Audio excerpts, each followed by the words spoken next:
박 대통령의 탄핵 선고를 앞두고 최태민의 의붓 손자인 조용래 씨가 충격 증언을 담은 책을 발간하기로 했습니다. 여기에 어떤 좀 내용이 담겨 있는지 우리 이현수 기자가 취재를 했는데 한번 네. 알려주시죠. 네, 그렇죠.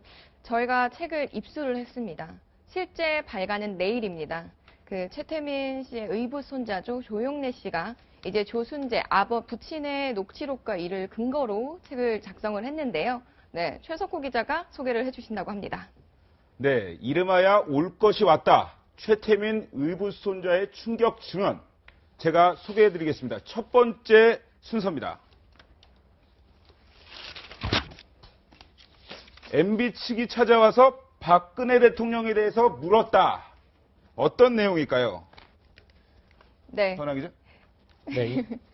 네, 최태민 의붓 손자가 이제 책을 내면서 낸 얘기인데 2007년에 MB 측에서 자신에 대해서 했던 얘기, 그러니까 즉 이거는 아버지 조순재 씨가 했던 얘기들을 정리해서 내놓은 책의 내용인데 그 부분에 대해서 MB 측에 관련돼서 얘기를 했었다. 이미 한 번 제보를 했었다라는 내용입니다. 예, 2007년 당시에 그 조순재 씨 집으로 매일같이 MB 측에서 찾아왔다고 합니다.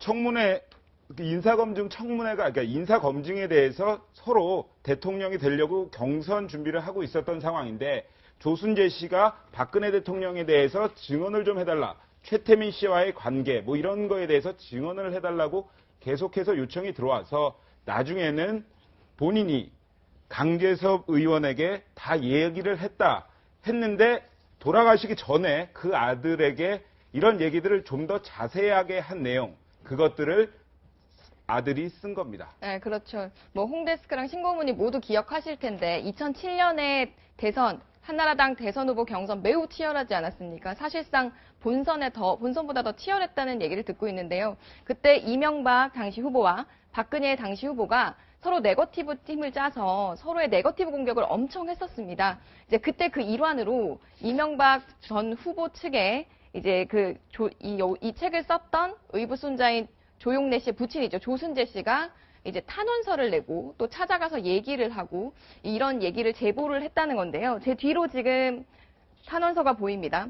강제섭 대표에게 보내는 걸로 되어 있습니다. 당시 한나라당 대표였습니다. 경선을 주도하는 이제 당대표에게 지금 박 후보는 무엇이 두려워 조순재를 그토록 철저히 부정했습니까? 부정했던 곳이 이제 그 검증 토론회였습니다. 조순재를 알고 있느냐라고 물었는데 박 대통령이 모른다라고 당시에 얘기를 했었죠. 네, 그리고 다음 장을 볼까요?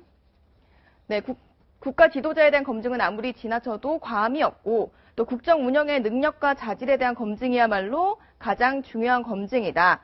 유신 시절 의붓 최태민이 국정농단의 실제 인물이었는지 가려내는 것은 검증의 몫이다. 이 부분을 꼭 검증해달라고 보낸 겁니다. 그러니까 이런 탄원서가 사실상 근데 받아들여지지 않았죠. 당시에는 화제가 되지 않았고 또 이명박 전 대통령에게 전 후보 측에 제보를 했는데 그 후보 측에서도 공개를 하지 않았습니다.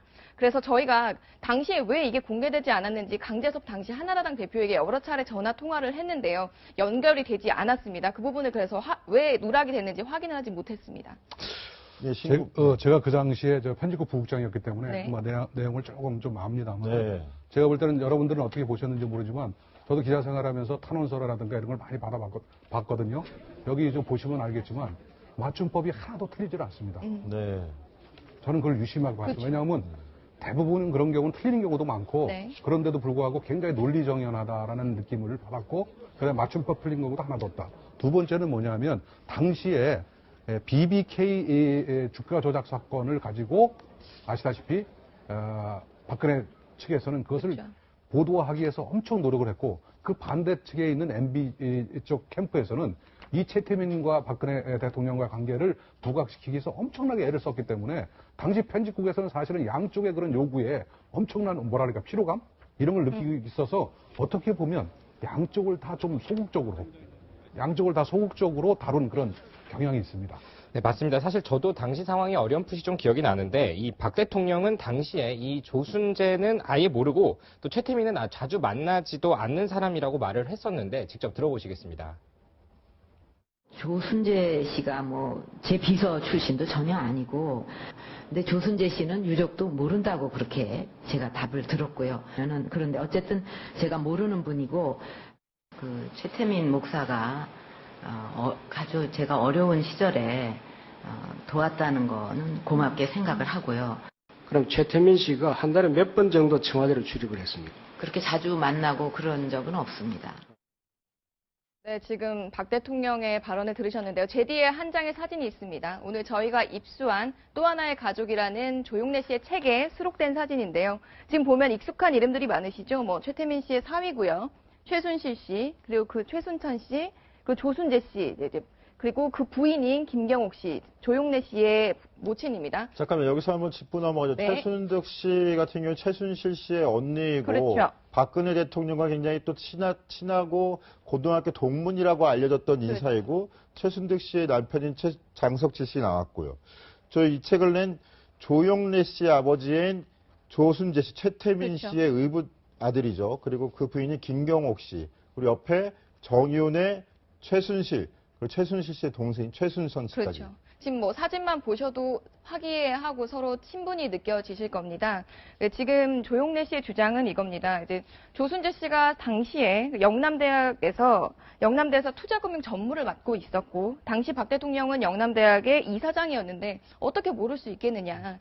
그리고 박 대통령의 이 증언 때문에 부친인 조순재 씨가 상당히 격앙이 됐다는 겁니다. 그래서 조용래 씨랑 통화를 해봤을 때 예. 아버지가 불쌍해서 이 책을 썼다. 이렇게 얘기를 했습니다. 그 조순재 씨가 여러 가지 탄원서도 내고 이야기도 하고 했는데 전혀 알려지지 않았고 오히려 자기가 이상한 사람이 됐고 그리고 또 오히려 박 대통령이 모른다고 하고 지나가는 걸 보고 두 분의 친분이 있는 걸 안 사람들이 정치적으로 뭔가 뒤로 받은 게 아니냐 이런 오해까지 사면서 상당히 억울했다고 합니다. 네, 조용래 씨 직접 이현수 기자 인터뷰도 했었잖아요. 네, 그렇죠. 어떤 얘기들을 좀 했는지 더 소개를 해주시죠. 네, 이 책을 우선 왜 냈는지 여러 가지 인터뷰를 했는데요. 우선 들어볼까요? 당시 상임이셨던 개인 박근혜 씨의 사생활, 그 모든 생활 관리나 생활 자금이나 이런 전반적인 생활에 직접 다 관여하셔서 직접 다 이렇게 관리하시고 도와주고 그러셨던 건 사실이니까요. 박근혜 정도 되는 사람이 당신은 모른다고 했을 때에는 어떤 또 딜이 있지 않았냐, 또 보상이 있지 않았냐, 미리 얘기된 거 아니냐, 이런 식의 의혹에 대해서 좀 못 견디하셨어요. 아버지가 불쌍해서 썼어요. 자기가 살아온 인생이 그렇게 부정당하고 부인당하는 것에 대한 피해가 있으셨고. 네, 공교롭게도 이 조순재 씨가 폐암으로 숨을 거둔 날짜가 17대 대통령 선거 새벽이었습니다. 이게 화병이 아니었을까라는 생각도 드는데요. 네. 근데 아들이 얘기할 때는 그 전에 충분히 얘기를 듣고 이 얘기를 그냥 묻어놓기 싫었다. 그리고 특정 대통령을 공격하기 위해 쓴 거라는 사실은 아니다. 그런 의도는 아니다라고 하면서도 이제 부정부패의 뿌리가 역사적인데 기초를 두고 있음을 알리면서 대한민국 미래에 좀 도움이 되고 싶다. 이렇게 의도를 밝혔습니다. 조순재 씨 돌아가신 날도 참 오묘한데요. 이 두 번째 사실을 보시면 더 놀라실 겁니다. 박근혜 대통령 나무 천국삽을 기도하러 최태민 집에 갔다. 박 대통령이 최태민 씨의 집에 가면 뭔가 기도를 했다고 합니다. 그 구절을 외운 것이 나무 천국사불인데요. 나무 아미타불도 아니고 나무 천국사불입니다. 최태민은 그 사이비 종교의 교주로 알려져 있죠. 그래서 박근혜 대통령도 그 종교와 연관이 된 게 아니냐 이러한 의혹도 제기하고 있습니다. 예, 단지 이게 그 일방 당사자의 주장이라는 걸 한 번 더 강조를 드리고 싶고요. 그런데 자꾸 이런 얘기가 나오고 의혹들도 계속 이어지고 있습니다.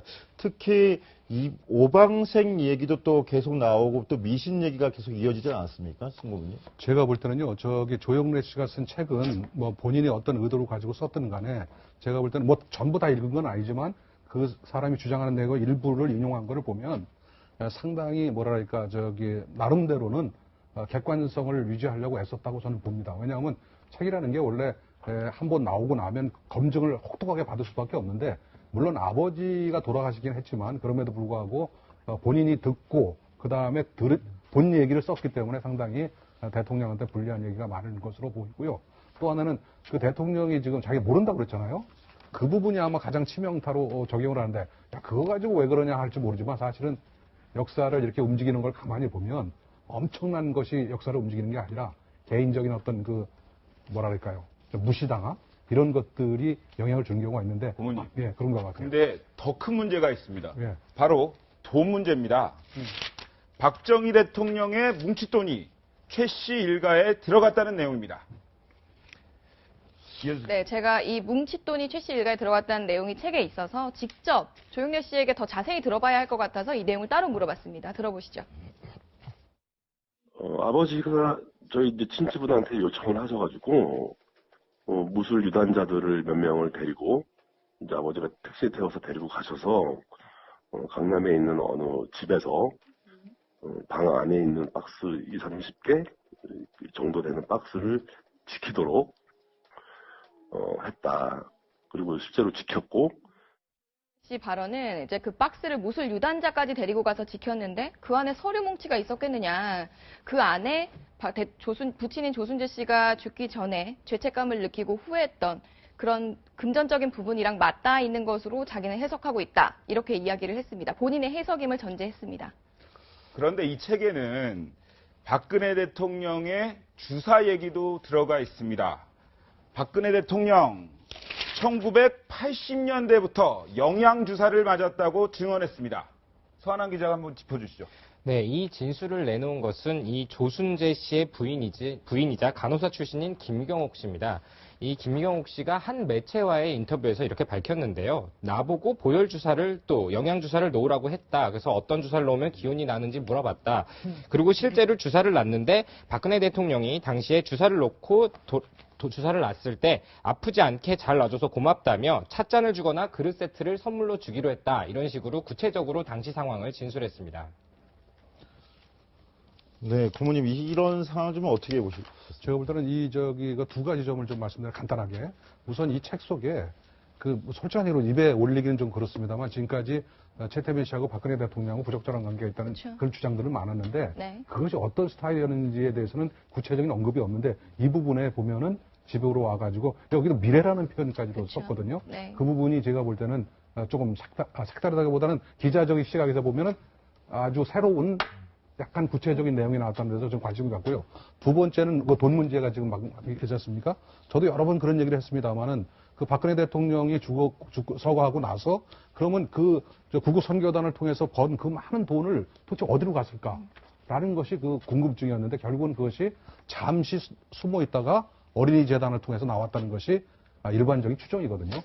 그런 면에서는 하나의 그 뒷받침하는 그런 자료 주장이 아닐까 하는 생각을 해봤습니다. 예, 오늘 관련해서 나온 이제 책 이야기랑 사실관계랑은 주변 인물까지 꼼꼼히 취재해가지고 종합뉴스에 더 자세한 소식으로 전해드리겠습니다. 신고문님 감사합니다.